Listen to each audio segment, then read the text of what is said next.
በስመ አብ ወወልድ ወመንፈስ ቅዱስ አሐዱ አምላክ አሜን። የልዑል እግዚአብሔር ቤተሰቦች፣ የእናታችን የእመቤታችን የቅድስት ድንግል ማርያም ወዳጆች በእግዚአብሔር ሰላምታ እንደምን ዋላችሁ? አሜን። በምሕረት በቸርነቱ እስከዚህ ያቆየን።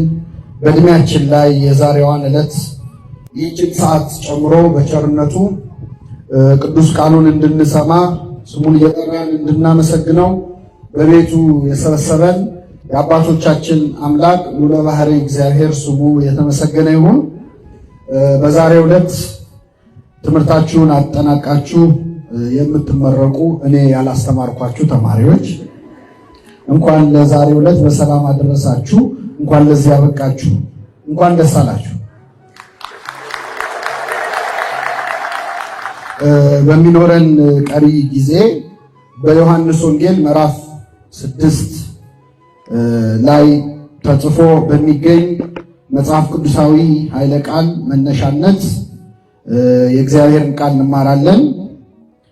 የዮሐንስ ወንጌል ምዕራፍ 6 ከቁጥር 68 ላይ የሚገኝ ኃይለ ቃል ነው። እግዚኦ ሀበ መኑ ነሐውር፣ ጌታ ሆይ ወደ ማን እንሄዳለን በሚል ርዕስ እንማራለን። እግዚአብሔር አምላካችን በቸርነቱ እንዲያስተምረን እንዲመክረን ምስጢሩና ጥበቡን እንዲገልጽልን የእርሱ ቅዱስ ፈቃድ ይሁንልን። እስቲ ቃሉን አብረን እንበል። ጌታ ሆይ ወደ ማን እንሄዳለን? አንተ የዘላለም ሕይወት ቃል አለ። በዚህ ቃል መነሻነት እንማራለን። ለአባቶቻችን ለነቢያት፣ ለአባቶቻችን ለሐዋርያት፣ ለአባቶቻችን ለሐዋርያውያን አበው ለሊቃውንት በጉባኤያቸው ተገኝቶ ምስጢሩን ጥበቡን ገልጦ ያስተማረ አምላካችን እኛንም በቸርነቱ እንዲያስተምረን እንዲመክረን እንዲገስጸን የእርሱ ቅዱስ ፈቃድ ይሁንልን። ጌታችን መድኃኒታችን ኢየሱስ ክርስቶስ በዮሐንስ ወንጌል ምዕራፍ 6 ላይ ልክ ዛሬ ተምራችሁ እንደምትመረቁት ተማሪዎች ሲያስተምራቸው የነበሩ በጣም በሺህ የሚቆጠሩ ደቀ መዛሙርቱ ጋር ትንሽ ለየት ያለ ውሎ ውሏል አምላካችን። በዚህ ምዕራፍ ላይ በዮሐንስ ወንጌል ምዕራፍ 6 ክርስቶስን ከወትሮ በተለየ መጠን ሰዎች በጣም ሲፈልጉት የዋሉበት ነው። የዮሐንስ ወንጌል ምዕራፍ 6 ላይ የተጻፈው ታሪክ ከዚያ ቀድሞ ምዕራፍ 5 ስታነቡ ክርስቶስን ሊገድሉት ይፈልጉ ነበር። በተለይ በሰንበት 38 ዓመት ከተኛበት አልጋ አንድን በሽተኛ ፈውሶ ነበር አይደል ክርስቶስ። እና በዚያ ምክንያት እንዴት በሰንበት አልጋ ታሸክመዋለህ ብለው ሊገድሉት ይፈልጉ ነበረ። በጣም ጥላቻ ሲያሳዩት ነበር። የዮሐንስ ወንጌል ምዕራፍ 5 ላይ ከዚያ በኋላ ደግሞ ምዕራፍ 7 ላይ ስትሄዱ ከ4 ጊዜ በላይ ክርስቶስን ሊገሉት ሲያሳድዱት ነበረ። ድንጋይ ሲያነሱበት ነበር። ክርስቶስ ከመካከላቸው ሲሰወር ነበር። እንዲያውም አያያዛቸውንና የጥላቻቸውን መጠን አይቶ ክርስቶስ ወደ ይሁዳ ወይም ጸሐፍት ፈሪሳውያን ወደሚበዙበት ከተማ ላለመሄድ ወስኖ በገሊላ ብቻ ተወስኖ ሲያስተምር ነበር ይላል።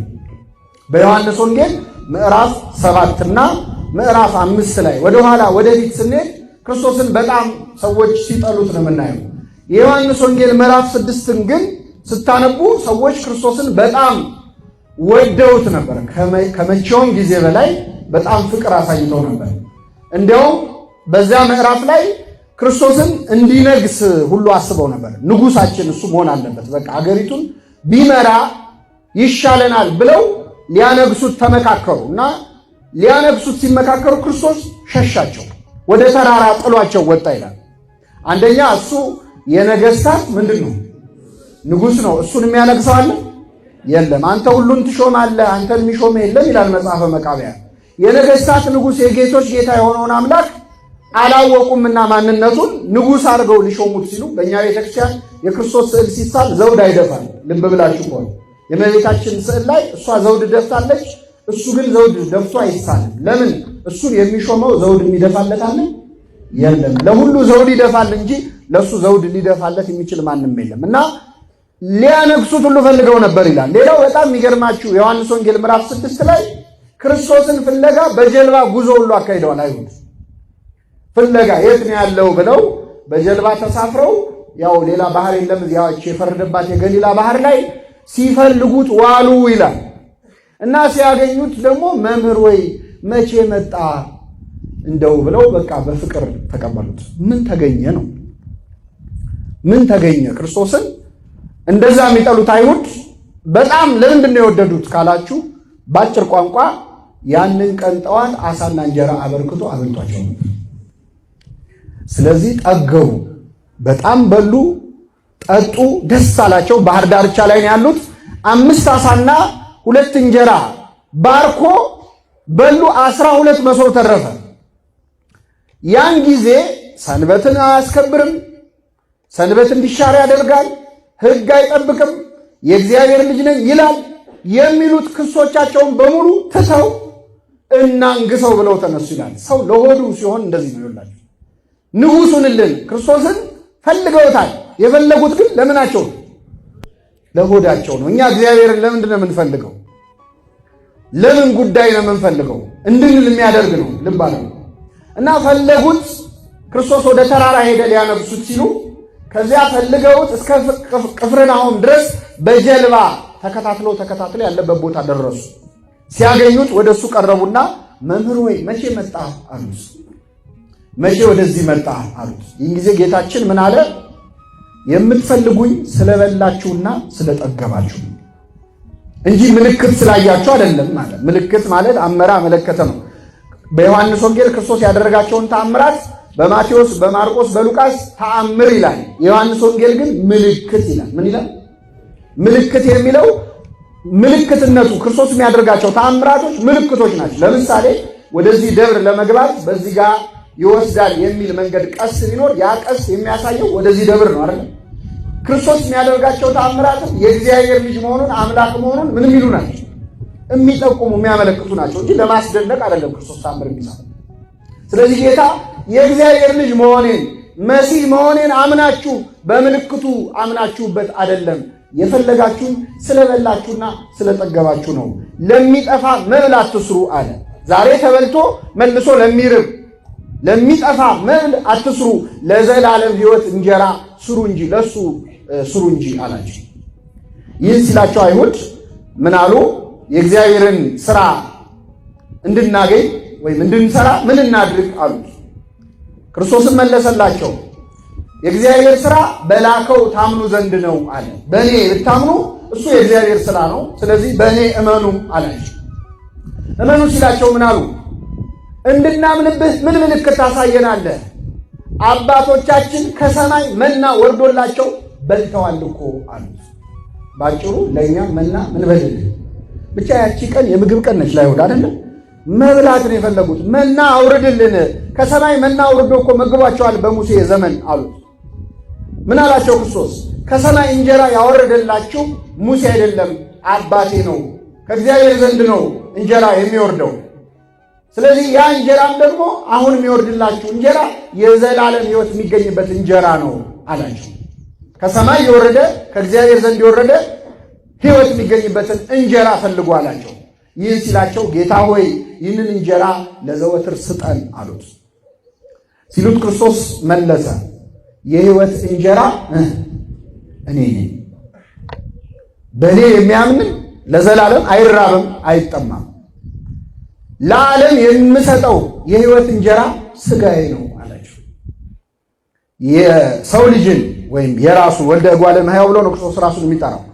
የሰው ልጅን ወይም የኔን ሥጋ ካልበላችሁ ደሜን ካልጠጣችሁ በራሳችሁ ሕይወት የላችሁም። ሥጋዬን የሚበላ ደሜን የሚጠጣ እኔ በእርሱ እኖራለሁ እርሱም በእኔ ይኖራል አላቸው። ይህን ጊዜ አይሁድ አጉረመረሙ። ምንድነው እያወራ ያለው? ይሄ ሰውዬ ስጋውን እንድንበላ ሊሰጠን ነው? ቢሰጠን እዚህ ለተሰበሰብነው ሰዎች የሱ ስጋ ተቆርሶ ለስንት ሰው ይደርሳል? እንዴት ያለ ዘግናኝ ነገር ነው ብለው ተወያዩ። እነሱ ብቻ አይደሉም፣ 12ቱም ደቀ መዛሙርት ወደ ጌታ ቀረቡና ጌታ ሆይ ይሄን ትምህርት ማን ሊሰማው ይችላል? የሚያስጨንቅ ንግግር ነው እኮ እየተናገርክ ያለው አሉት። ክርስቶስ ግን ምን አላቸው? እኔም የምነግራችሁ ቃል መንፈስ ነው ሕይወትም ነው፣ ስጋ ግን ምንም አይጠቅማችሁም። ስጋዊ ነገር ባወራችሁ፣ ስለ ስጋ ምግብ፣ ስለ ስጋ መጠጥ ብነግራችሁ ምንም አይጠቅማችሁም። የሚጠቅማችሁ የዘላለም ሕይወት ምግብ ስለሆነው ስለ ስጋዬ ስለ ደሜ ነው አላቸው። ይህን ጊዜ ህዝቡ አንዳንድ እያሉ እየተነሱ ጌታ ከሚያስተምርበት ቦታ ሄዱ። 12ቱ ደቀ መዛሙርት ብቻ ቀሩ። ብቻውን ቀረ መምህረ ቅዱሳን ኢየሱስ ክርስቶስ።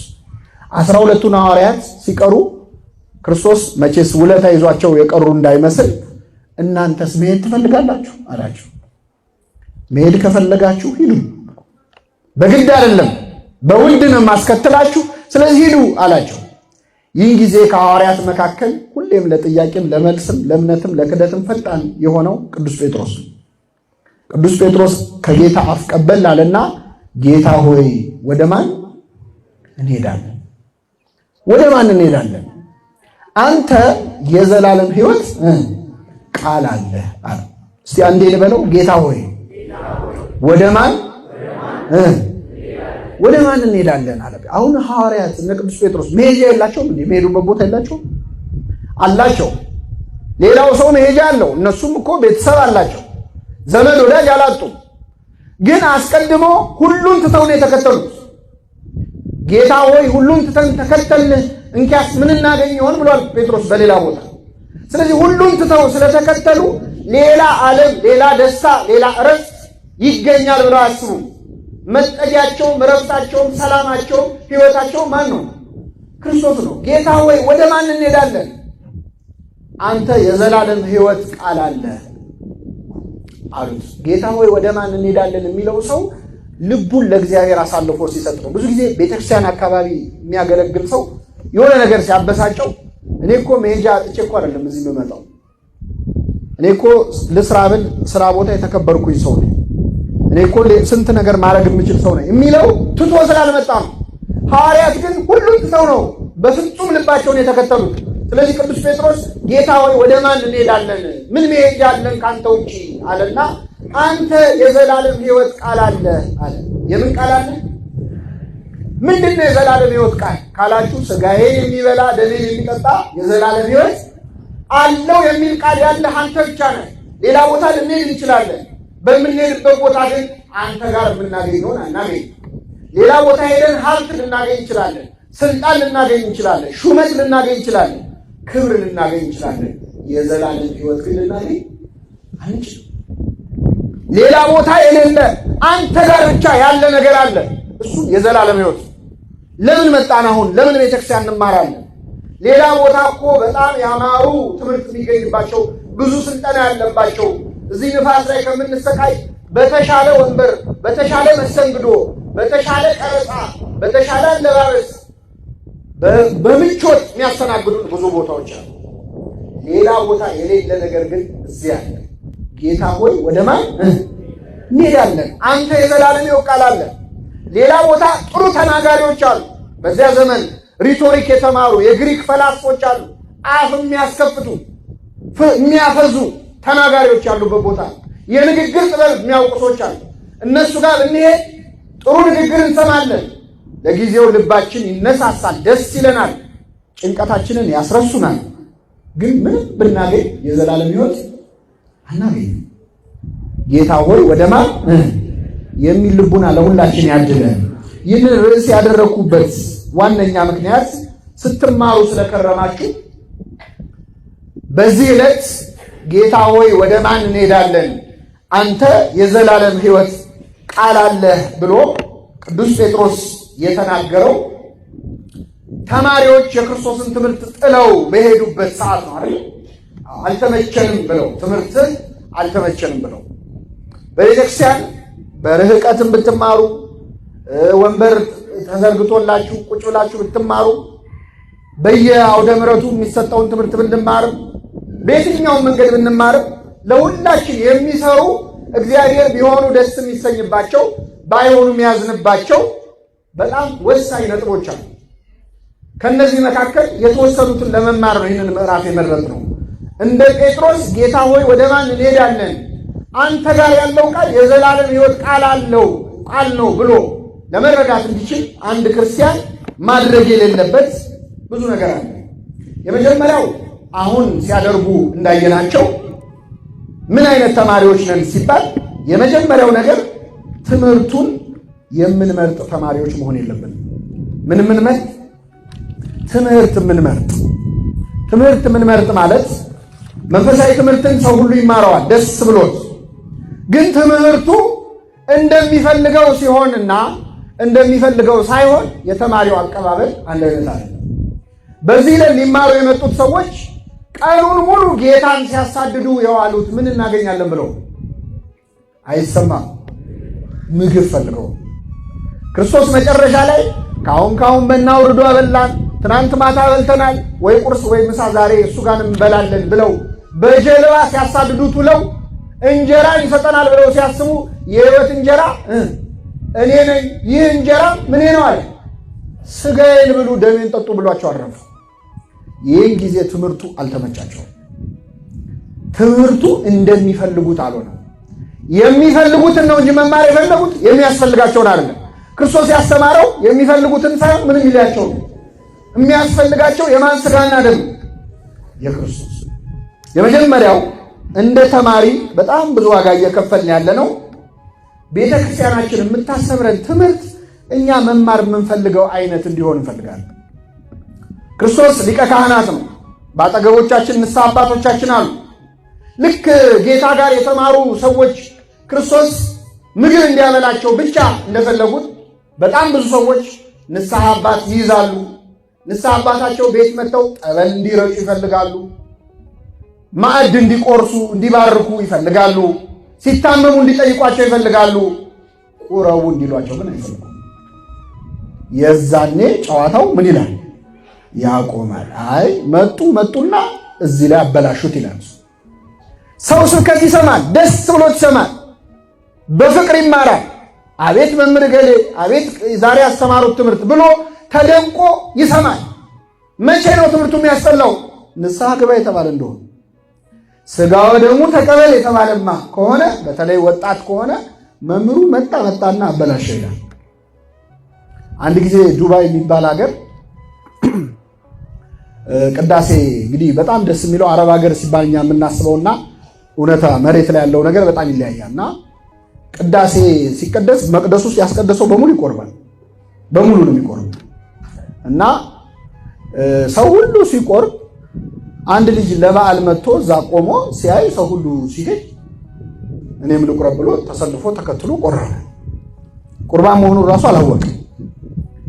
ከዛ ሲወጣ ቆራቢዎች በዚህ ጋር ሲባል አይኔ ቆራቢ አይደለሁም ማለትና ወደዛ ሄደ። ከዛ ሲሄድ እንዴ ኧረ ቅድም ተቀብለሃልና አሉት። ቁርባን ነው እንዴ አለ። ወይኔ እናቴ አለ። ብዙ ነገር ሳለ አለ። አሁን ለዚህ ሰውዬ ሥጋው ደግሞ መቀበል ማለት ሞት ነው። የዘላለም ሕይወት አይደለም፣ ሞት ነው ለሱ። አበቃልኝ አለ። በስንት መከራ ተምሮ በስንት መከራ ተገስጾ እሱማ እኮ ሥጋው ደግሞ ተቀብለሃል አሳድፈው ነው እንጂ ክርስትና ስትነሳ ተቀብለ የለ ወይ አብሮ ነው እኮ ያለው ብለን በስንት መከራ ጽናና ከዚህ ብዙም እንኳን ይሻልኛል። የርቀት ትምህርት ላይ ችግር የለብንም። የርቀት ይሁን እንጂ ቤተክርስቲያን በርቀት አይደል? ብቻ ንስሐ ሥጋው ደግሞ መቀበል ወደ መቅደሱ መቅረብ ያ ሲሆን ትምህርቱ አይስማማም። የእነዚህ ሰዎች እንግዲህ ችግር ይሄ ነበረ። ሐዋርያት ሁሉ ትምህርቱ እንዲስተካከል ሐሳብ አቀረቡ። ይገርማቸዋል። ጌታ ሆይ ይሄ የሚያስጨንቅ ንግግር ነው፣ ማን ሊሰማው ይችላል አሉ። ጥሩ ስትናገር ውለህ አሳና እንጀራ አበርክተህ አብልተህ ሰው ሁሉ ደስ ብሎ ሲከተል ውሎ መተህ ሥጋዬን ብሉ ስትል ይሄ ያስጨንቃል። የቤተክርስቲያን ትምህርት ሁሌ ስለ ሥጋ እንዲሆን የሚፈልግ ሰዋል። ሁሌ ስለ ምግብ፣ ሁሌ ስለ ችግር፣ ስለ ኑሮ ውድነት፣ ስለ ዓለም ላይ ስላለው ኪዮስ መበጥበጥ፣ ስለሱ ብቻ ተጽናንቶ ደስ ብሎት የፊል ጉድ ሙቪስ እንደሚባሉት አይደል በቃ ሰው ደስ ብሎት መሄድ ያምረዋል። ስለ ንስሐ ስለ መግባት ስጋው ደግሞ ስለ መቀበል ሲሆን ግን ደስ አይለው እና ይሄ በቤተክርስቲያን ታሪክ የሚገርማችሁ ብዙ ሰው ተፈትኖበታል። መናፍቃንም ተነስተዋል እኮ ስጋዬን ብሉ ደሜን ጠጡ የሚለውን ነገር መቀበል አቅቷቸው አይ ስጋዬ ያለው ስጋዬ ለማለት አይደለም መታሰቢያ አድርጉ እንዲሁ እንደ ስጋዬ ቁጠሩት አላለም ክርስቶስ። ስጋዬን የሚበላ ደሜን የሚጠጣ የዘላለም ሕይወት አለው፣ ያልበላ ያልጠጣ ሕይወት የለውም። ሐዋርያት ያስጨንቃል ሲሉትም አይ እኔ እኮ ማለት የፈለኩት ስጋዬ ሳይሆን እንዲህ ለማለት ነው አላለም። አልተረጎመውም። ትርጉም ያለው ቢሆን ይተረጉመው ነበር። ለዓለም የምሰጠው እንጀራ ስጋዬ ነው አለ ክርስቶስ። አይስተባበልም። ማንም ሊጨንቀው ይችላል። ስጋዬን ብሉ ደሜን ጠጡ አለ። ሐሙስ ዕለትም ሐዋርያቱን ሰብስቦ እንካችሁ ብሉ ይህ ምኔ ነው። ከኔ ጋር ናችሁ? እንካችሁ ብሉ ይህ ምኔ ነው፣ ስጋዬ ነው። ትርጉም ያለው ቢሆን ይተረጉመው ነበር ክርስቶስ። ስጋዬ ያለው አማናዊ ስጋው ደሙ ነው። ሁላችንም ለስጋው ደሙ ያብቃል። ሕይወት የሚገኝበትን ትምህርት የማይታገሱበት ዘመን ይመጣል ይላል ቅዱስ ጳውሎስ ለክርስትና ልጁ ለጢሞቴዎስ። አንተ አስተምር፣ ምከር፣ ዝለፍ ይለውና ሕይወት የሚገኝበትን ትምህርት የማይታገሱበት ዘመን ይመጣል። ምዕመናን ጆሮቻቸውን የሚያሳክክ ስለሆነ እንደገዛ ምኞታቸው አስተማሪዎችን ለራሳቸው ያከማቻሉ። የሚፈልጉትን አይነት ትምህርት ከሆነ ይሰማሉ። ወደ እነሱ ሕይወት ዞር ሲል ግን ደስ አይላቸው። ትምህርቱን ወደው ይሰማሉ። እንደ ሄሮድስ ይገርማቸዋል። የመጥምቁ ዮሐንስን ትምህርት በጣም ይወድ ነበረ። እንደው ምን ይላል ማርቆስ ወንጌል ምዕራፍ 6 ላይ ከቁጥር 20 እርሱም ሰምቶ በብዙ ነገር ያመነታ ነበር፣ ዮሐንስንም በደስታ ይሰማው ነበር ይላል። በምን ይሰማው ነበር? በደስታ። መጨረሻ ላይ ዮሐንስን አንገቱን አስቀልቶ ያስገደለው ማን ነው? ሄሮድስ። ለምን? ወደ ሕይወቱ መጣበታ። የወንድምህን ሚስት ማግባት አትችልም፣ ይሄ አይፈቀድም፣ ሕግ አይደለም ሲለው ይወደዋል ስብከቱን እኮ። ወደሱ ሕይወት ሲመጣ ግን ደስ አላለው። ብዙ ሰዎች ወንጌል መስማት ይፈልጋሉ፣ የእነሱን ሕይወት የሚነካ ነገር ሲሆን ግን ደስ አይላቸው። ስለዚህ መጀመሪያው እንደ ክርስቲያን በጣም የሚጎዳን ተምረን እንዳልተማረ የሚያደርገን ትምህርት መምረጥ ነው። እግዚአብሔር ከዚህ ይሰውረን። ሁለተኛው መምህር መምረጥ ነው። አስተማሪ ያለ ገደብ ማድነቅ። እቺን ቃል እስቲ አብራችሁ ይበሉ። አስተማሪ ያለ ገደብ ማድነቅ። በመጀመሪያ መምህራን በቤተ ክርስቲያን የሚሰብኩን የሚያስተምሩን መምህራን ሁሉም ሰው የሚያስተምረው በጸጋው ነው አይደል? ነው። ስለዚህ እግዚአብሔር ለእያንዳንዱ እንዳካፈለው መጠን ነው የሚያገለግለው። ለአንዱ የመዘመር ጸጋ ይሰጠዋል፣ ለአንዱ የማስተማር ጸጋ ይሰጠዋል፣ ለአንዱ የመቀደስ ይሰጠዋል። የጸጋ ስጦታ ልዩ ልዩ ነው፣ መንፈስ ቅዱስ ግን አንድ ነው የሚለው። ለአንዱ መናገር ይሰጠዋል ብሏል ቅዱስ ጳውሎስ። ስለዚህ ሁሉም ሰባኪዎች አይደሉም፣ ሁሉም አስተማሪዎች አይደሉም። ሁሉም የሚያስተምረው ትምህርት ወጥ ነው፣ ዋናው ቃሉ ነው እንጂ የሚል ትምህርት የላትም ቤተክርስቲያን። በነገራችን በጸጋ ታምናለች። ቅዱስ ጳውሎስ ሁለተኛ ቆሮንቶስ ምዕራፍ 8 ከቁጥር 18 ላይ ምን አለ? ስለ ወንጌል ስብከት በአብያተ ክርስቲያናት ሁሉ የተመሰገነውን ወንድም እንልካለን አለ። እስኪ በሉ ስለ ወንጌል ስብከት በአብያተ ክርስቲያናት ሁሉ ምን ያለው? የተመሰገነውን ወንድም እንልክላቸዋለን እንዲያስተምራችሁ። ስለዚህ በወንጌል ስብከታቸው በአብያተ ክርስቲያናት ሁሉ የተመሰገኑ ሰባኪያን ሊኖሩ ይችላል። ጨርሶ የስብከት ጸጋ የለም፣ ሁሉም ሰው እኩል ያስተምር እያልን ያስፈልጋል። መምህራንን መውደድ ማክበር ያስፈልጋል። ይህንን አንክድም። ቅዱስ ዮሐንስ አፈወርቅ የተሰኘው በስብከቱ ነው። ምን ይላል?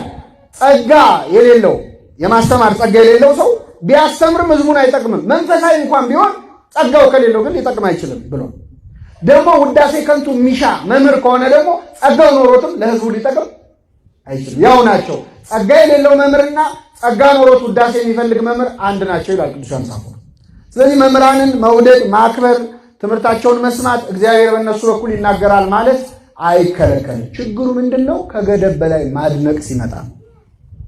አንዳንድ ሰው እኔ ከመምህር ገሌ ይቅርታ አድርጉልኝ ይላል። መጀመሪያ ይቅርታ አድርጉልኝ ከመምህር ገሌ ትምህርት ውጪ በፍጹም አይስማማኝ፣ እኔ በሱ ነው እግዚአብሔር ብዙ ነገር እኔ ያስተካከለው ይላል። ይሄ በጣም የተሳሳተ ነገር ነው። እንዲህ ማለት መሰላችሁ? ለምሳሌ አንድ ሰው አይኑን ታመመ፣ ሐኪም ቤት ሄደ። የምን ሐኪም ነው የሚያክመው? አከመው፣ ዳነ፣ አይኑ በራ። የታመመው ተወ። በሌላ ቀን ጨጓራውን አመመው። ጨጓራውን ሲያመው ይቅርታ አድርጉልኝ እኔ ከዶክተር የአይን ሐኪሙ ማለት ነው ከሱ ውጪ ሌላ ሐኪም ይባላል። የጨጓራ ሐኪም አለ፣ የአይን ሐኪም አለ። የሙያ አይነት የተለያየ ነው አይደል? የጸጋ ስጦታም ምንድነው ይላል? ልዩ ልዩ ነው። በአንድ ሰው በኩል እግዚአብሔር የሆነ ነገር ስለተናገረ ሁሌ ያን ሰውዬ ካልሆነ ሌላ ሰው አልሰማም ማለት እግዚአብሔርን ጌታ ሆይ እባክህ በገሌ በኩል ካልሆነ እንዳታናገረኝ ማለት እንደዚህ ከማድረግ ይሰወራል። የኛ ብቻ ችግር እንዳይመስላችሁ ቅዱስ ጳውሎስ በነበረበት ዘመን የቆሮንቶስ ምዕመናንም ችግር ነበር። አንደኛ ቆሮንቶስ ምዕራፍ 3 ቁጥር 4 ላይ በጣም አስቸግረው ነበር። እንደ መንፈሳዊ ላናግራችሁ አልችልም ምክንያቱም ገና ሕፃን ናችሁ ይላል ቅዱስ ጳውሎስ። ገና ሕፃናት አእምሮ ናችሁና ልገስጻችሁ ወደድኩ ይላል። እኔ የአጵሎስ ነኝ፣ እኔ የጳውሎስ ነኝ፣ እኔ የኬፋ ነኝ ትላላችሁ። ጳውሎስ ስለእናንተ ተሰቅሏልን? ኬፋስ ስለእናንተ ተሰቅሏልን? ብሎ ይገስጻቸዋል። የምርም የቆሮንቶስ ምዕመናን ጳውሎስ አስተማራቸው። አጵሎስ ደግሞ ብዙ ቆይቶ አብሯቸው ብዙ ነገር መሰረት አስጥሏቸዋል። እና አጵሎስ የብሉይ ኪዳንን ዕውቀት በጣም ስለነበረው የገማልያል ተማሪ ነው። በጣም ተወደደ በሕዝቡ መሃል ማለት። ስለዚህ ሲወዱት ግማሾቹ እኔ የጳውሎስ ነኝ ማለት ጀመሩ፣ እኔ የኬፋ ነኝ ማለት ጀመሩ፣ እኔ የአጵሎስ ነኝ ማለት ጀመሩ። ስለዚህ ገሰጻቸው። ጳውሎስ ስለእናንተ ተሰቅሏልን ካለ በኋላ መጨረሻ ምንድን ነው ያለው? ሁሉም ጌታ እንደሰጣቸው መጠን ያገለግላሉ ይላል። ማን እንደሰጣቸው? እሱ የሰጣቸውን ያህል ነው ያገለግሉት። እኔ ተከልኩ፣ አጵሎስ አጠጣ፣ እግዚአብሔር ያሳድግ ነበር ይላል። እኔ ተከልኩ፣ የወንጌል ተክል እኔ መጥቼ ተከልኩባቸው፣ አስተማርኳቸው። አጵሎስ ያጠጣ ነበር፣ ይከባከብ ነበረ። እግዚአብሔር ግን ምን ይል ነበረ? ያሳድግ። የተማርነውንም የሚያሳድግልን እንድናፈራ የሚያደርገን ማን ነው? እግዚአብሔር ነው። እና አንዳንዴ መምህራንን መውደድ ከልክ ያልፍና ከሱ ውጪ ሌላ ሰው አልሰማም የማለት መጥምቁ ዮሐንስ ነው የገጥሞት ነበር። የመጥምቁ ዮሐንስ ደግሞ በጣም ይገርማል። በጣም ወደዱትና አንተ ክርስቶስ ነህ አሉት። በጣም ወደውት አንተ ክርስቶስ ነህ፣ ሌላ መሲህ አይመጣም፣ አንተ ነህ አሉት። መሰከረ፣ አልካደምም ይላል። መሰከረ፣ አልካደ። እኔ ክርስቶስ አይደለሁም ብያቸዋለሁ። ከኔ በኋላ የሚመጣው እኔ በውሃ ነው የማጠምቀው፣ እሱ በእሳትና በውሃ በመንፈስ ያጠምቃቸዋል ካለ በኋላ ተጎንብሼ የጫማውን ጠፍር እፈታ ዘንድ ምን አይለኝም አይገባኝም። እኔ እንኳን እሱን ልሆን እኔ ክርስቶስን ልሆን። እንደውም ወንጌላውያኑ ተከፋፍለው ነው የጻፉት። አንደኛ ወንጌል ላይ ምን ይላል? የጫማውን ጠፍር እፈታ ዘንድ ይላል። ሌላኛው ወንጌል ምን ይላል? ተጎንብሼ የጫማውን ጠፍር እፈታ ዘንድ ይላል። ሌላኛው ወንጌል ደግሞ ጫማውን እሸከም ዘንድ ይላል። ወንጌላውያኑ ተከፋፍለው የጻፉት የዮሐንስን ትትና ነው። የአንድን ሰው ጫማ ለመሸከም እኔ ከቆምኩበት መጀመሪያ ምንድነው ማድረግ ያለ? መልሱልኝ። ማጎንበስ። ከዛስ ጫማውን ምን ማድረግ? ከዛስ መሸከም። አውልቄ መሸከም አይደለም። ስለዚህ ዮሐንስ የክርስቶስን ጫማ መሸከም አይገባኝም ሊል ፈለገና ኧረ የምን መሸከም? ጫማውን ለመሸከም እንኳን የጫማውን ጠፍር ምን ማድረግ? ኧረ የምን መፍታት? ለመፍታት እንኳን ምን ማለት? ማጎንበስ አይገባኝም። እውነተኛ መምህር ማለት ይሄ ነው። እንደውም አንድ ጊዜ ተበሳጩና የመጥምቁ ዮሐንስ ተማሪዎች ክርስቶስን ከሰሱት ይላል። የክርስቶስ ተማሪዎች እየበዙ የዮሐንስ ተማሪዎች እያነሱ መጡ። ሲመጡ ምን አሉት? መምህር ሆይ አሉት የዮሐንስ ተማሪዎች፣ ያ በዮርዳኖስ ማዶ ያጠመከው አሉ። ያ የሚሉት ማን ነው? ስሙን እንኳን አልጠሩም እኮ። ያ ዝኩቅ አለ ጸብዶ ይላል። ያ በዮርዳኖስ ያጠመቀው ሕዝብ እየሰበሰበ ያስተምራል አሉት። ምን አለ መጥምቁ ዮሐንስ? ሙሽራይቱ ያለችው እርሱ ሙሽራ ነው አለ። ቆሞ የሚሰማው ሚዜው በሙሽራው ድምፅ ደስ ይለዋል። ሙሽራይቱን ይዞ የመሄድ መብት ያለው ማን ነው? ሙሽራው ነው። ሚዜው ስራው ሙሽራና ሙሽራይቱን ምን ማድረግ ነው? ማገናኘት ነው ወይስ አብሮ ጫጉላ ሽርሽር ይሄዳል? ሚዜ አብሮ ጫጉላ ይሄዳል? ማገናኘት። እኔ ሚዜ ነኝ አለ። ምዕመናን ሙሽራይቱ ናቸው። ቤተክርስቲያን ሙሽራይቱ ነች። ክርስቶስ ሙሽራው ነው። ሙሽራይቱ ያለችው እርሱ ሙሽራው ነው። እኔ ሚዜ ነኝ። እነሱን ካገናኘው በኋላ ደስታ የተፈጸመ እሱ ሊልቅ እኔ ላንስ ይገባኛል አለ። በረከቱ ይደርብን። ስለዚህ መምህራን ከመጠን በላይ ስንወዳቸው አንዳንዴ ከቤተ ክርስቲያን በላይ እናደርጋቸው። አሁን ክርስቶስ እንግዲህ እያስተማረ ስላልሆነ ከክርስቶስ በላይ ከማድረግ ከቤተክርስቲያን በላይ ማድረግ ይቀለናል ለኛ። አንዳንዴ መምህር ገሌ ብለዋል እየተባለ ቅዱስ ሲኖዶስ የተናገረውን ሰዎች አይሰው፣ ቤተክርስቲያን የሰጠችውን መግለጫ አይሰው። እኔ መምህር ገሌ ብለዋል። የክርስቶስ አካል የሆነች ቤተክርስቲያን እየተናገረች መምህሩን ማስበለጥ። እስከ አምልኮም የገቡ ነበሩ። ሐዋርያት አንድ ቦታ ሄደው አስተማሩ። በጣም ሲያስተምሩ ታምር ሲፈጽሙ ህዝቡ ደስ አለውና ድስት አቀረበላቸው። ምን ሊያደርግ? መስዋዕት ሊሰዋ ለነሱ። ሐዋርያት ሮጠው አመለጡ ይላል። ወደ እግዚአብሔር ዞር ትሩ ዘንድ እንለምናችኋለን አሉ። ወደ ማን ዞር ትሩ ዘንድ? እኛን ትታችሁ ወደ እሱ ዞር በሉ ተውን እስኪሉ ድረስ እና እጅግም ጻድቃቱን እጅግም ደግሞ ኃጢአቱን እንደሚለው ጠቢቡ ሰሎሞን ከመጠን በላይ መምህራንን መውደድና ከልክ በላይ ከነሱ ውጭ ማንም አያስተምረኝም ማለት እጅግ በጣም በጣም እግዚአብሔርን የሚያሳዝን ነው። እንደዚህ ከመሆን ይሰውረን። ባይሆን መምህራንን መውደዳችን የሚታየው ትምህርታቸውን በመፈጸም ነው፣ ያስተማሩትን በማድረግ ነው። ቅዱስ ዮሐንስ አፈወርቅ ሲያስተምር ህዝቡ ያጨበጭባል። ልክ ትምህርቱን ሲጨርስ ያጨበጭብለታል። ከዛ በሌላ ቀን መጣና ምን አላቸው?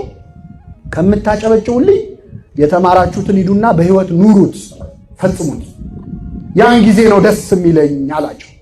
ይህን አስተምሮ ሲጨርስም አጨበጨቡ። አይሰው እና በእውነት መምህራንን ከእግዚአብሔር በላይ ከቤተ ክርስቲያን በላይ ከፍ አድርጎ ከማየት እግዚአብሔር በቸርነቱ ይሰውራል። ምን ልናደርጋቸው ነው የተናገረው ራሱ ቅዱስ ጳውሎስ ዕብራውያን ምዕራፍ 13 ቁጥር 1 ላይ ተዘከሩ መኳንንቲክሙ ዘነገሩክሙ ቃለ እግዚአብሔር፣ የእግዚአብሔርን ቃል የነገሯችሁን ዋኖቻችሁን አስቡ። በምን? በጸሎት ነው። በጸሎት አስቧቸው።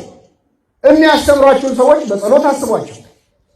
እሳት ላይ እንደቆሙ በሰው ፊት እንደቆሙ ለኃጢአትም ለጽድቅም የተጋለጡ እንደሆኑ አውቃችሁ የሚያስተምሯችሁን ሰዎች አስቧቸው፣ ጸልዩላቸው፣ እርዷቸው በሚያስፈልጓቸው። ቅዱስ ጳውሎስ ያዘዘን ይህንን ነው። ሶስተኛው እንግዲህ አንደኛ ትምህርት መምረጥ አለ። ሁለተኛ መምህራንን ያለ ገደብ መውደድ ነው። ሶስተኛው መምህራንን ማቃለል ነው። የዚህ ደግሞ ተቃራኒ መምህራንን ማቃለል ነው። በተለይ ለዚህ ትውልድ በጣም ፈተና ከሚሆኑ ነገሮች አንዱ መምህራንን በጣም መውደድ አለ፣ መምህራንን መጥላትም አለ። እኔ መምህር ገሌ ገና ሳይሆነው ደም የሚፈለው የሚል ሰው አለ። ገና ትምህርቱ ሲጀምር ነው የምዘጋው የሚላል። በምን ምክንያት? የተለያየ ምክንያት ይሆናል። አንዳንዱ በተለይ ትውልድ ብዙ ነገር ያነባል፣ ብዙ ነገር ይላልና ከኔ በላይ ምን ያውቃል አይነት ስሜት፣ ምን አዲስ ነገር ይናገራል የሚል ትዕቢት። ትንሽ ያነበበ ሰውማ በጣም አስቸጋሪ ነው።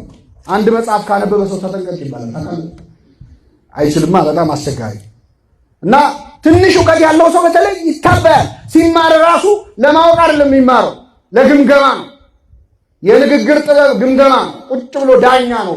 ጢሙን እያበጠረ የሚማር ሰው አለ። በቃ ጥሩ ነው የዛሬው ይላል። እንደዚህ አይነት ፈተና ውስጥ ከመግባት እግዚአብሔር ይሰውራል። እና መምህራንን ማቃለል ምን አውቃለሁ። እግዚአብሔርም እንዲህ አይነቱን ትዕቢተኛ ሰው ደግሞ የሚፈልገውን ነገር አይሰጠውም። ምክንያቱም ለድሆች ወንጌልን እሰብካለሁ ነው የሚለው። ለምኖች? ለድሆች ማለት ነዳያነ ነፍስ ስለሆኑ መንፈስ ስለሆኑ አላውቅም ለሚሉ ሰዎች ወንጌልን እሰብካለሁ። ይሄ በስጋ በገንዘብ አይደለም፣ ድህነት ነፍሳቸውን ድሃ ያደረጉ ትሑታን እግዚአብሔር ምን ይናገረኝ ይሆን ብለው ልባቸውን ለከፈቱ ወንጌልን እሰብካለሁ ይላል ክርስቶስ። ለትዕቢተኞች ግን አይሰብክላቸው። ስለዚህ የምትማረው ትምህርትን በትህትና ካልተማርከው ከትምህርቱ ላይ 100 ችግር ሰምተህ ትሄዳለህ። ትዕቢተኛ ከሆንክ ትሑት ከሆንክ ግን ልብ ተነክቶ ተሰብሮበት ትሄዳለህ። እግዚአብሔር በፈለገው መስራት ይችላል አይችልም? አንድ ጊዜ ምን ሆነ? ብፁዕ ወቅዱስ አቡነ ቄርሎስ የተባሉ ፓትርያርክ በረከታቸው ይደርብን አንድ ቤተክርስቲያን እያስተማሩ ሁለት ሰዎች ያልፋሉ በመንገድ ምዕመናን ናቸው። እና አንደኛው ፕሮፌሰር ነው፣ ዩኒቨርሲቲ ፕሮፌሰር ነው። ሌላኛው ደግሞ እንዲሁ ቤተክርስቲያን የሚያዘወትር ሰው ነው። እና ና እንግባና እንማር ሲለው አይ እኔ ከመሀይም ጳጳስ ምን አገኛለሁ አለ። እሱ ፕሮፌሰር ስለሆነ ንቆ ማለት ነው። ግድ የለም ብሎ የግድ ብሎ አስገባው። እኛ አባት እንግዲህ ቅዱስ አባት ናቸው፣ ብዙ ተአምራት ሁሉ እስከ መፈጸም የደረሱ እና አስተምረው ጨረሱ። ሲጨርሱ ዞረው ህዝቡን ማሳለም ጀመሩ። እና ሲያሳልሙ እሱ ጋር ሲደርሱ ከመሀይም ጳጳስ ምን አገኛለሁ ብለህ መጣህ አሉት። መቅደስ ውስጥ እያስተማሩ በተሰጣቸው ጸጋ የተናገረውን ሰምተዋል። በረከታቸው ይደርብን። አንዳንዴ በቃ ከኔ በላይ ምን ያውቃል አይነት ትዕቢት፣ አዋቂ ነኝ ማለት ወይም ምን ያልተማርኩት ምን አዲስ ነገር አለ ኑ ተማሩ ሲባሉ አንዳንድ ሰዎች ምን እኔ ኮርስ ሰንበት ውስጥ ብዙ እስመ ርዕስ አለ ክህደት ጸጊበ ትምህርቱ ይላል። ትምህርት በቃይ ማለት የክህደት መጨረሻው። አንድ ሰው በቃ አውቃለሁ መጽሐፍ ቅዱስን እኮ እኔ ከኦሪት ዘፍጥረት እስከ ዮሐንስ ራእይ በልቼዋለሁ የሚል ሰው አለ። እግዚአብሔር ያሳያችሁ። እንደዚህ የሚል ሰው አላወቀውም መጽሐፍ ቅዱስ። እያወቀው ስትመጣለው እያላወቀው የምትመጣ አምላክ ነው እግዚአብሔር። የበለጠ ስታነብ የበለጠ ስትማር ለካ እንዲህ ረቂቅ ነህ እያልክ የምታደንቀው እንጂ የምትታበይበት አምላክ አለ።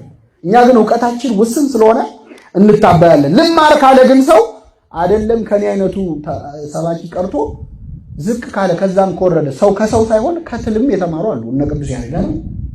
ቅዱስ ያሬድ ሰባቴ ስትወጣ ስትወርድ አይቶ የተማረው ከምንድን ነው? ከትል።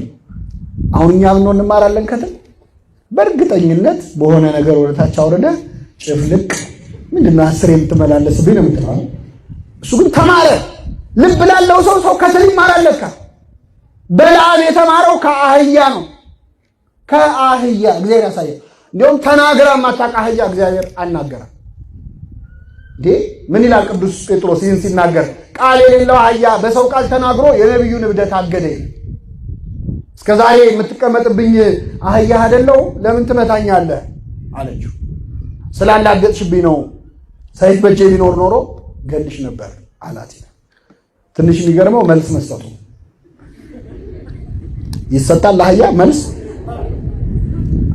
አሁን ውሻ ሄዳችሁ እንዴት አመሻችሁ ብል እግዚአብሔር ይመስገን ትላለህ። በለዓም ደንድኗል። ጭራሽ ያብራራል። እንደዚህ ሰራተኛ ቆጠራት እኮ። እስከዛሬ ልማዴ ነው ስትለው አይ እስከዛሬ እንኳን አይ እስከዛሬ ተናግራ ታውቃለች? አታውቅም። እንዲህ ልብ ሲደፈን እንደዚህ ነው። ግን እግዚአብሔር ልናገር ካለ አህያንም ይጠቀማል፣ ትልንም ይጠቀማል። አይደለም ያንተ አይነቱን ሰው በአርአያ ሥላሴ የተፈጠረው ሰው። ስለዚህ ማንም ቢያስተምር ያስተምረኛል የምንልበት ስና እግዚአብሔር ያድነን። በእውቀት በእድሜ ከኛ ያነሰን ሰው መምህር ሊያደርግ ይችላል። ኢየሉጣን ለሰማዕትነት ያበቃት የ3 ዓመቱ ሕፃን ማን ነው? ቂርቆስ ነው። ሕፃን ነው። ሕፃኑን ያናግራል። ቅዱስ ያዕቆብ ዘስሩግ ሕፃን ሆኖ ነው የሰበከው። ቅዳሴ ላይ ሮጦ ገባ። ቁርባን ላይ ሮጦ ሲገባ ጳጳሱ እየቀደሰ ነበረ። ሲያየው ሕፃኑን ተዉት መንፈስ ቅዱስ ጠርቶት ነው ብሎ በጽዋው ደሙን አቀበለው። ከዛ ልክ ሲጠጣ አንሰ እፈርህ ሰለስተ ግብራተ 3 ነገር ያስፈራኛል አለ ሕፃኑ። ስንት ነገር ያስፈራኝ? አንደኛው ነፍሴ ከስጋ የምትለይበትን ቀን ሳስብ እፈራለሁ አለ። ሁለተኛው በእግዚአብሔር ዙፋን ፊት ለፍርድ የምቆምበትን ቀን ሳስብ እፈራለሁ። ሁለተኛው። ሶስተኛው ወደ ሲኦል ወርድ ይሆን ወደ ገነት ገባ ይሆን በግራ ቆም ይሆን በቀኝ ቆም ይሆን የሚለውን ሳስብ እፈራለሁ። 3ቱ ነገር ያስፈራኛል አለ ሕፃኑ ያዕቆብ። ካህናቱ አለቀሱ። እግዚአብሔር በዚህ ሕፃን አድሮ ገሰጸን አሉ ይላል። ልማር ላለ ሰው ምንም ዕውቀት የሌለውን ሰው ተጠቅሞ እግዚአብሔር ማስተማር ይችላል አይችልም? እግዚአብሔር ሁላችንም በቸርነቱ ያስተምረን። አንዳንዴ ደግሞ በምግባር ሰባኪውን የምንንቀው በእውቀቱ ወይ በትምህርቱ ብቻ ነው። በምግባር ምን እኔ አላውቀውም እንደ የምንለው ሰው አሁን እሱ እንደ ያስተምራል አፍርም የምንለው ሰው በዚህ ምግባሩ በዚህ ህይወቱ በተለይ ቀረብ ያልነው ሰው የምናውቀው ሰው ከሆነ በጣም በጣም እንቸገራለን። ይሄ የአይሁድ ጸባይ ነው። ይገርማቸዋል። አይሁድ አይነ ስውር ሆኖ የተወለደው ሰው ሲናገራቸው ምን አሉ? አንተ ሁለንተና በኃጢአት ተወለድክ፣ አንተ እኛን ታስተምራለህ አሉት። በኃጢአት የተወለድክ ሰውዬውን አንተ እኛን ታስተምራለህ አሉት። እኔ አላቅሽም የምንላቸው ቃለ እግዚአብሔር ቢናገሩ የማንሰማቸው ሰዎች ግን ሰው ልማር ካለ የመጨረሻ ኃጢአተኛ ከሚባለው ሰው መማር አለበትም ይችላል። አባ እንጦንስ ወደ ገዳም የገባው አንዲት ሴተኛ ዳሪ ነግረው ነው። ይገርማቸዋል። ምን ነግረው? ሴተኛ ዳሪ ገላዋን ስትታጠብ አያት። ከዛ እንደ አንቺ መነኩሴ እዚህ መነኩሴ መሆኔን እያየሽ እዚህ እየጸለይኩ መተሽ እዚህ ትታጠቢያለሽ አላት። ዞረችና መነኩሴ ከሆንክ ገዳም አትሄድም አለች።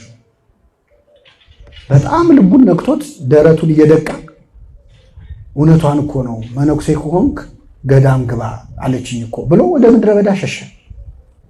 ምንኩስና በሱ ተጀመረ። አሁን እኛ ብንሆን አንቺ ደግሞ ስለ ገዳም ታወራለሽ አታፍሪም? ምን እንደምትሰሪ ማላቅ መሰለሽ? ለምን ነው በዝሙት ነው የምትደራደረው? ስለ ድንግልና ሕይወት አንቺ ምን አገባሽ? ስለ ንጽህና ደግሞ ለሌሊት ነግሪ ነው አላለም። የእሷን ምግባር አይደለም ያየው የራሱን ድክመት። ቅዱስ ኤፍሬም ሶርያዊ ሶሪያ ከተማ ውስጥ ሲገባ አንዲት ሴት እርቃኗን ሆና እየዘፈነች እየደነሰች ሰው ከቦ ያጨበጭባል። በጣም ሰው ደስ ብሎት ቅዱስ ኤፍሬም አይቶ አለቀሰ። ምን ሆነን ያለቀስከው አሉት። ይቺ ሴት ታዳሚዎቿን ያስደሰተችውን ያህል እኔ ፈጣሪን አስደስቼው አላውቅም። እግዚአብሔር ያሳያችሁ። ይማራሉ ከማንም። እኛ ሰውየው መርምረን የንጽህና ሰርተፊኬት እስክናገኝ እንጠባበቃለን። ከዘማዊው ካመንዝራው ይማራሉ አባቶቻችን። ተምረው ቅድስና ደርሰዋል። ይሄው አባት ቅዱስ ኤፍሬም አንድ ቀን ደግሞ አንዲት ሴት አፍጣ ታየዋለች። በጣም ስታየው አፈረና አጎነበሰ። መልሶ ሲያያት ታየዋለች። መጨረሻ ላይ አለቅ ስትለው አንቺ አታፍሪም እንዴ አላት። ምንድን ነው የምታይኝ አላት። አይ እኔ የተፈጠርኩት ከወንድ ነው፣ አንተ የተፈጠርከው ከመሬት።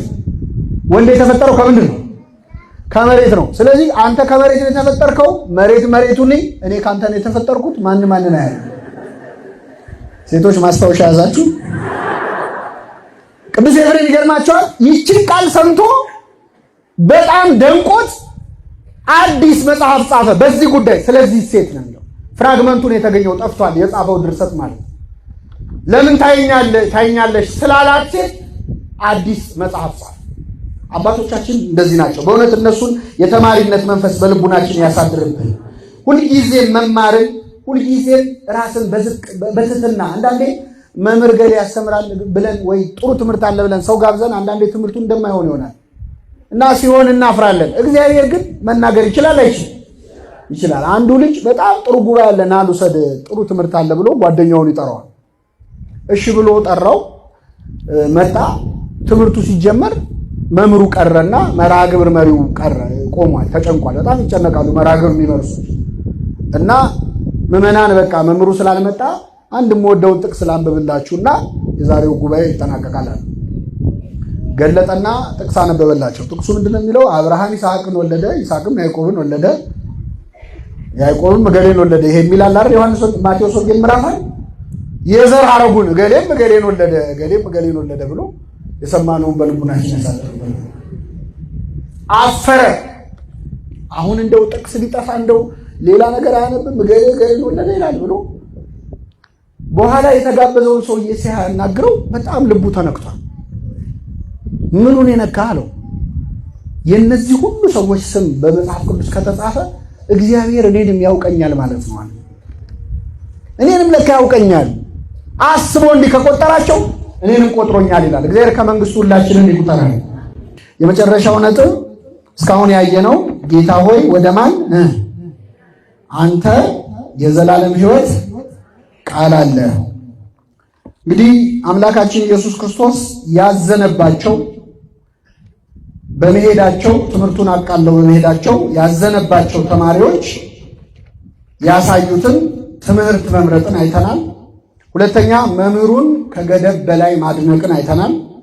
ሶስተኛ መምህራንን ማቃለልን አይተናል። የመጨረሻው ለሕይወት ብሎ መማር። እስኪ በሉ ለምን ብሎ መማር? አሁን ለወራት ተምራችኋል። የተማርነው ለምንድን ነው? ለምን እንዲሆነ ነው? ለሕይወት ነው። ለጠቅላላ እውቀት አለ። እንደው አንዳንድ ሰው ሲጠይቀን መልስ ለመስጠት አይደለም። ቃለ እግዚአብሔር የምንማረው የዘላለም ሕይወትን ምን እንድንል ነው? እንድናገኝ። ቅዱስ ጴጥሮስ ርዕስ ባደረግነው ቃል ላይ ጌታ ሆይ ወደ ማን አንተ የዘላለም ሕይወት ምን አለ? አሁን የተማርነው ቃል የምን ቃል ነው? የዘላለም ሕይወት ቃል ነው። የምድራዊ ሕይወት ቃል አይደለም። የጊዜያዊ ሕይወት ቃል አይደለም። የሥጋዊ ሕይወት ቃል አይደለም። የዘላለም ሕይወት ቃል ነው። የተማርነው ለዘላለም ሕይወት ያድርግልን። ስንማር ቃለ እግዚአብሔርን ስንማር እግዚአብሔር ይናገረኛል ብሎ መማር ያስፈልጋል።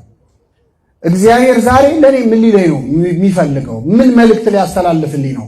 በቆመው ሰው አድሮ በሚያስተምረው ሰው አድሮ የኔን ድካም አይቶ የትኛውን ቀዳዳ ሊሞላልኝ ነው?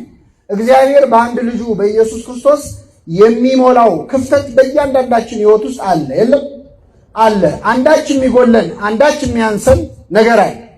ስለዚህ በምንማረው ትምህርት ውስጥ ዛሬ እግዚአብሔር ምን ሊናገረኝ ነው ብሎ መማር እጅግ በጣም ያስፈልጋል። ሳሙኤል ተናገር ባሪያህ ምን ይላል ይሰማል እንዳለው ቃለ እግዚአብሔር የሚማር ሰው ለሕይወት ብሎ መማር አለበት። አሁን የተማራችሁ ትምህርት ውስጥ ምስጢረ ሥላሴ ተምራችኋል።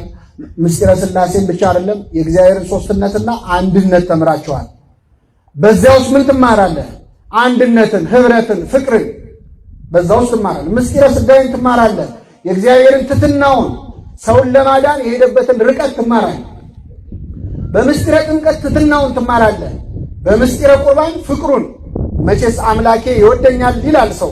የፈለገ ቢወደው ግን አምላኩን ምግብ አድርጎ የሚበላ ሃይማኖት ክርስትና ብቻ ነው። አምላካችን ራሱን ለኛ አምላክ ከማድረግ አልፎ ከመውደድ ከማፍቀር አልፎ ራሱን ምን አድርጎ ሰጠን? ምግብ አድርጎ ሰጠን። ይህንን የተማረው ለምን ይመስላችኋል?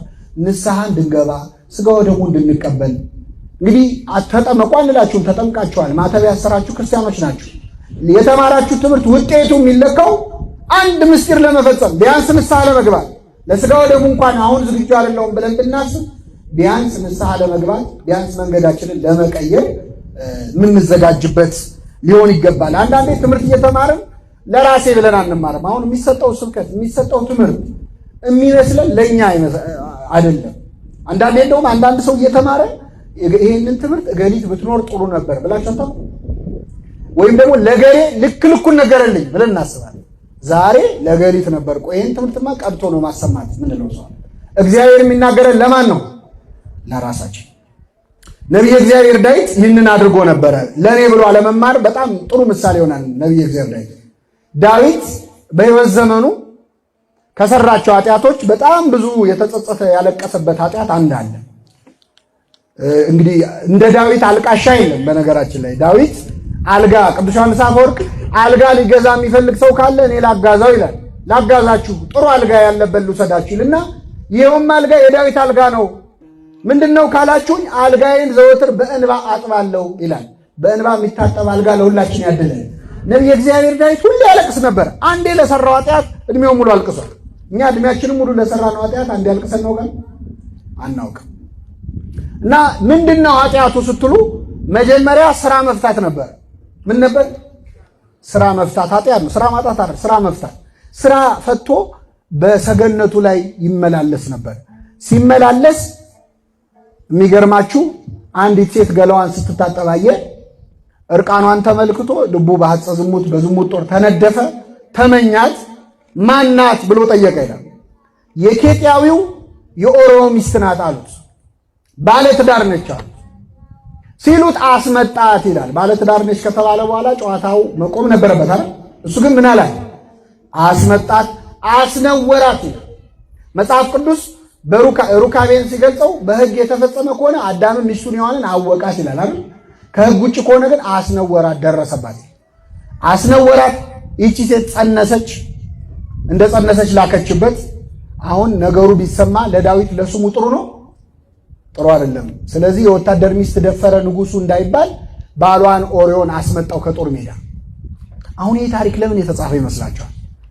ዳዊትን ያህል ሰው መንፈሳዊ ሰው ነው፣ ግን በኃጢአት ወደቀ። ወግታ የጣለችው ብዙዎችን ነው ይላል። ኃጢአት የማታዋርደው ሰው ይላል እና አስመጣው ኦርዮን። ዓላማው ምንድነው? ዳዊት ኦርዮ ገብቶ ከሚስቱ ጋር ይተኛል። የተጸነሰው ልጅ የማን ነው ይባላል? የባሏ ነው ይባላል። ግን ኦርዮ አልገባም ብሎ ውጭ አደረ። በማግስቱ አስጠራውና ምን ነው ውጭ አደርክ አለው። ታቦተ ጽዮን በደጅ አድራ፣ የእግዚአብሔር ታቦት በደጅ አድራ። እስራኤላውያን ከጠላት ጋር እየተናነቁ እኔ እንዴት ቤቴ ገብቼ ከሚስቴ ጋር እንዴት ተኛለሁ አለ። ከምኔ ጋር? ዳዊት እኮ ከሰው ሚስት ጋር ነው የተኛው።